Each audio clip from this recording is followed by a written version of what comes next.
आपके सौभाग्य है क्या अभी बाद में करबो तो केहू त आइल हो केहू त आओ भैया केहू के भेजी विजय भैया भेजा लोग मटेरियल लोग के भेजा मसाला भेजा हमरा साथे तनी हम मजा ली एगो बड़ा बढ़िया हमारी रिवर गीत गाना चल रहा भैया कि ए ना दो तोर भैया आरत बन गइले कसैया कि झाका झुमर खूब कके मुचुकाइए दिहले कलैया किया रे शरम के हबतिया अखिया में भरल हमारा लोर बा कि छापा हरा दिया कमरिया में दरदिया बड़ा बेजोड़ बा और कैसे कहेगा बा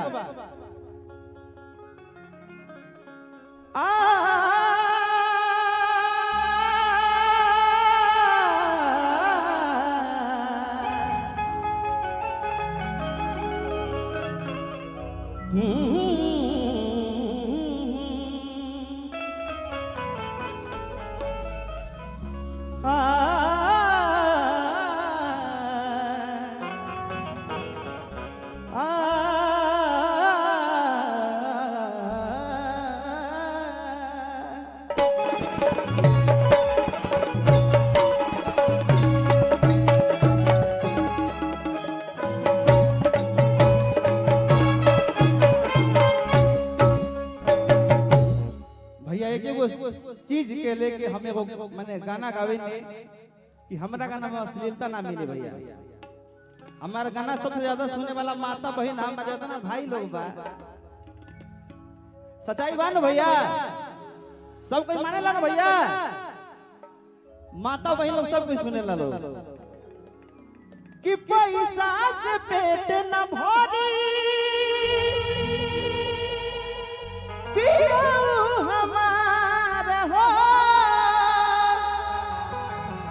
क्या बात है और कैसे कहेगा बा कि धनिया पैसा भेजवते बानी रोजे रोजे बतियावते बानी तब बोला करे जा टेंशन कौन बात के जितना भैया लोग सुन ले उतने हाथ उठा के भैया सब भैया भाई खतरा सब को तने हाथ उठा के झूमे के बस सब भैया लोग माता बहन लोग सुन ले बने सब तने हाथ उठा के ताली बजा के सका के सब कोई चारों ओर से जितना कोई गाना सुन ले जितना कोई का अच्छा लगता सब को तने हाथ उठा के हेलो हमारे मर्द भाई लोग तने हाथ उठाओ लोग सब कोई हाथ उठा के सब कोई सब छवारी गियो पावर कम ना होके के चाहिए सब कोई हाथ उठा के कैसे कहेगा बा ताली बजा के कि चूड़ी बिना हाथ के डाल बिना भात के बिना सवात सैया रहुआ बिना रात के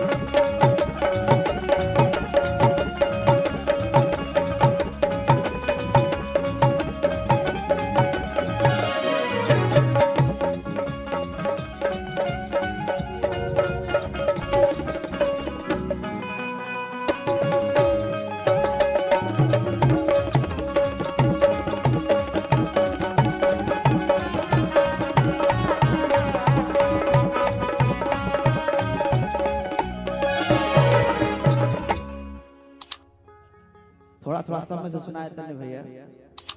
और कैसे कहेगा बा कि पिया जी तनी मोल जानी कि बायन मोल जवानी कि बिना रे बलम के दुखवा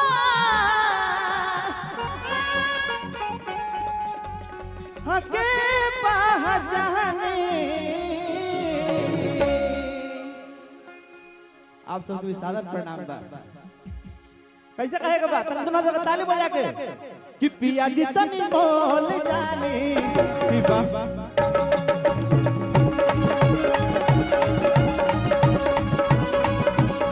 पिया जी तनी मोल जानी कि बायन मोल जवानी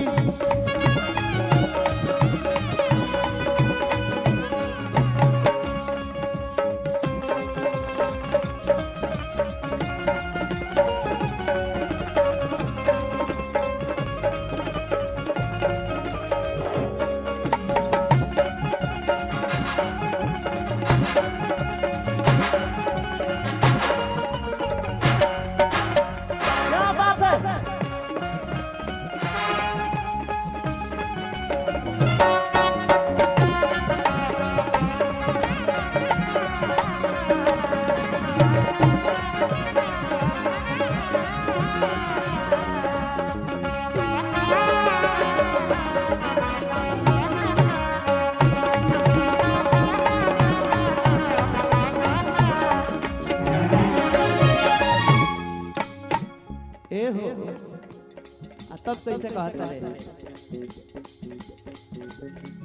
हर सज के या सवर के हम अब बैठब कैसे ए जी बैठब कैसे कि तोहरा बिना राजा असहाला ना हो कि घर में अकेला हमसे रहना ना हो कि घरवा में अकेले हमार अकुहु छतिया ए राजा छुअल चाहे देवरा मुअना नतिया कैसे कहेगा बा आवा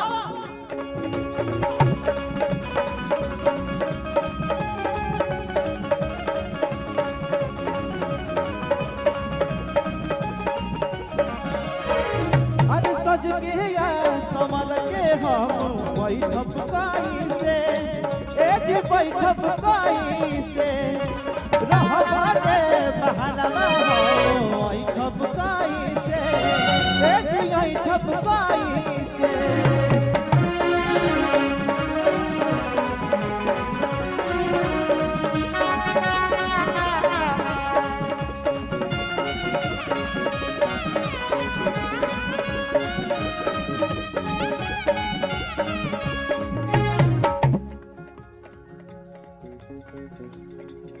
कि सुख जाई बेड़ा हो हडल बिना पानी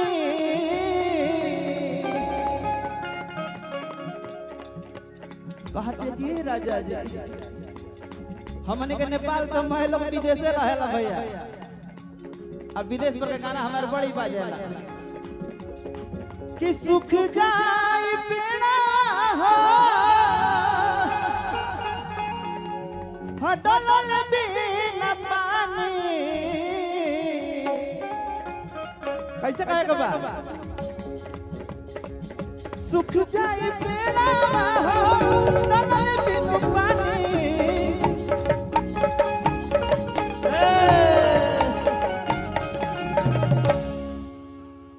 माहौल बुझा भैया फीलिंग समझ भैया कि सुख जाए मेरा हे हो लोग के घामा में खड़िया मन उबिया गइल तनी मजा मिल जाई तो मजा आई ना भाई लोग सब कुछ चाहता बा लोग हां कहे ना चाहे कि सुख जाए मेरा हडल में अल्लाह अल्लाह तनी करे के बताने एकदम आराम से कि पियाज तनी मोल जाने सब ताली बजा के भैया सब ताली बजा के पियाज तनी मोल जाने पियाज तनी मोल जाने दीपायन मोल जाने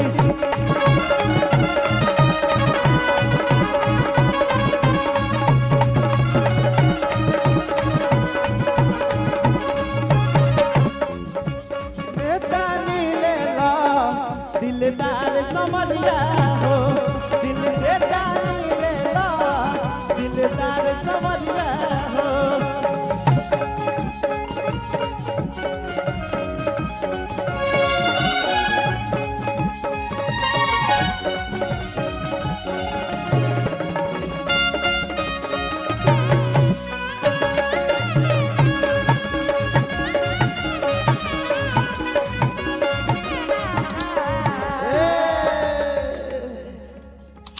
बड़े भाव है भैया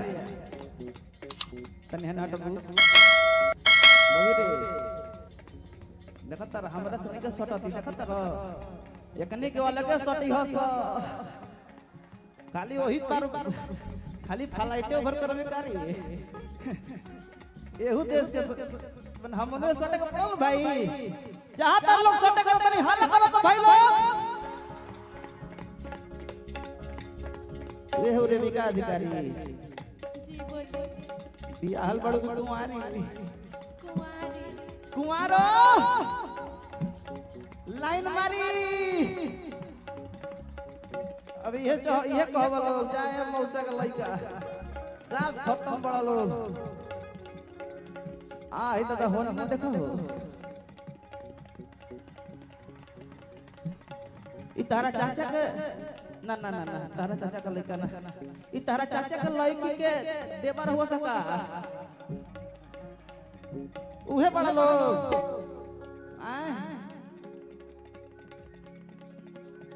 बांस के मचान बना देला बड़ा सा भाई कैसे कहेगा बा तने घूम के इधर तने ना मतलब बोल पीछे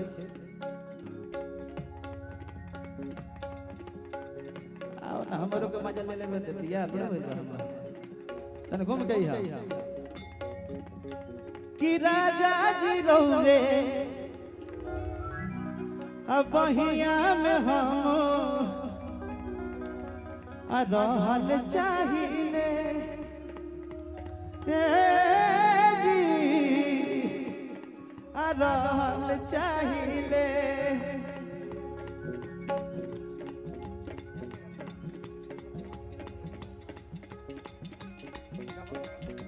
कि अरे मीठी मीठी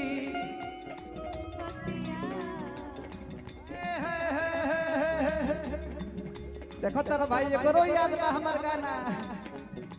कि अरे मीठी मीठी बतिया कुछ कहल चाहिए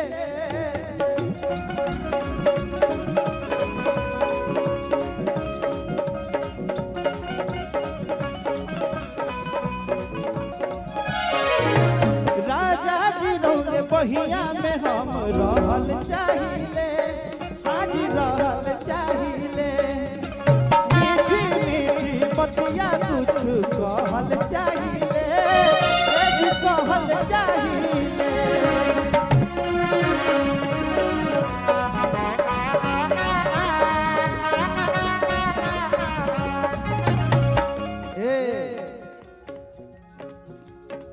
तने कहा तने हेलो के कहा तने ए राजा जी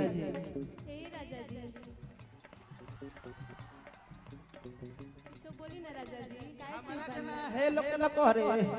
हमरा के त नाहे कहबो तुम सटा रहे काहे रवा शादीशुदा बानी का हमर भैया देखा तर कहे के मतलब का बा छोड़ो जाए तो कह दम त बहुत लग जाई जाए तो लोग बीच में आऊ और ना बोले के कैसे कहे के बा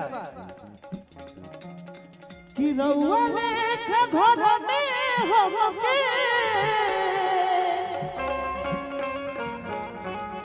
बोली के महानी कैसे कहेगा बा कि रउआ लेखा घर में हमके बोली के मानी कि आज तनी मोल जानी कि बायन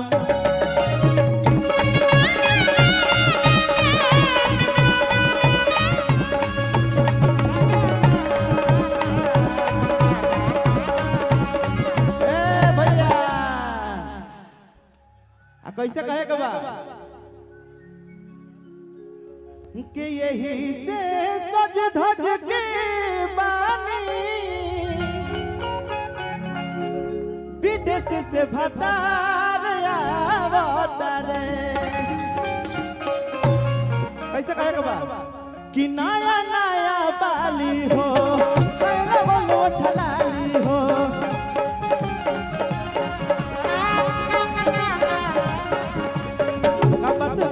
बताओ ये भौजी हमरा से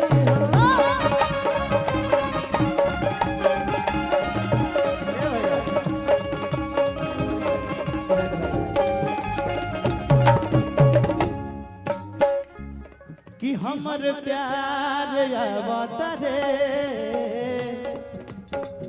हमर सरकार अवतरे हमारे सरकार आवत रे। ए भैया, भैया से हम मिले थे एक बार नटराज स्टूडियो में। ओकरा बाद भैया के तबीयत खराब हो गई रहे, शूटिंग के दौरान भैया का पैर फ्रैक्चर भइल रहा, तो भैया के घरे घरे मिले हम लेके। और आज भैया हमने के देश के धरती पे आइल बने, दिल से स्वागत है भैया। और कैसे तने को माइक दो ना, एक मिनट भैया के तने को माइक दो ना भैया, के बड़ा। और ये हमारे आनंद भैया, वाह वाह।